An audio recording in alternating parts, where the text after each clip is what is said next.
அனைவருக்கும் வணக்கம். நாம இன்னைக்கு தயிர் சாதம் பண்ண போறோம். தயிர் சாதம் எப்படி பண்றதுன்னு பார்ப்போம் வாங்க. நமக்கு தேவையான அளவு சாதம் வடிச்சு கொஞ்சம் குழைய வடிச்சு எடுத்து வச்சிருக்கேன். அரை கப் தயிரும் காய்ச்சின பால் அரை டம்ளரும் எடுத்து வச்சிருக்கேன். தாளிக்க கடுகு உளுந்த பருப்பு, கருவேப்பிலை, இஞ்சி பொடிசா நான் நறுக்கி வச்சிருக்கேன்.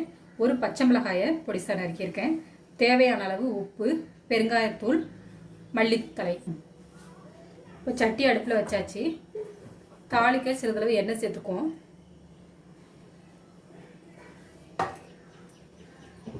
எண்ணெய் காயட்டும்.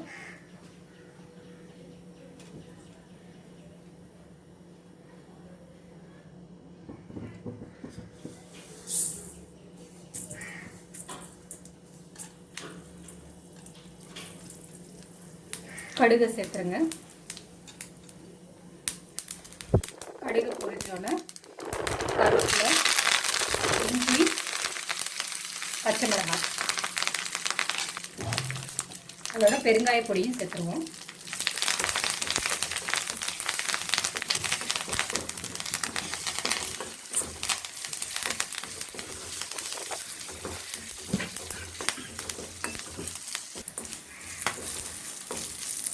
நல்லா வதங்கிருச்சு.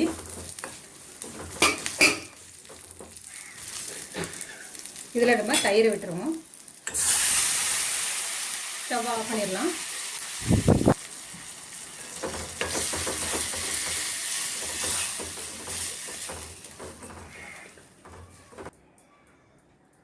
இப்போ நம்ம இந்த சாதத்தில் தயிரை சேர்த்துருவோம். தாளித்த தயிர்,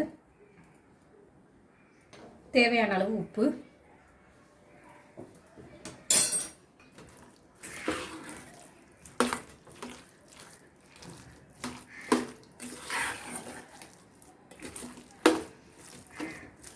கிளறிட்டு நம்ம அந்த பாலை இதில் சேர்த்துருவோம்.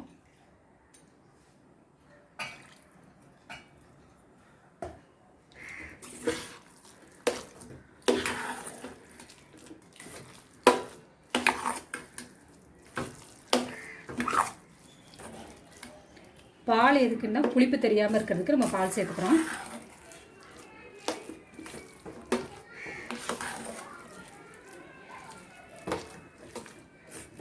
உங்களுக்கு நிறைய தயிர் ஊற்றணும் அப்படின்னாலும் ஊற்றிக்கலாம்.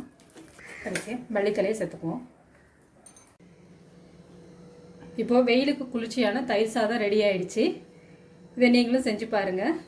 இந்த வீடியோ உங்களுக்கு பிடிச்சிருந்தா லைக் பண்ணுங்கள், ஷேர் பண்ணுங்கள், சப்ஸ்கிரைப் பண்ணுங்கள். அப்படியே பெல் பட்டனையும் கிளிக் பண்ணுங்கள். நன்றி, வணக்கம்.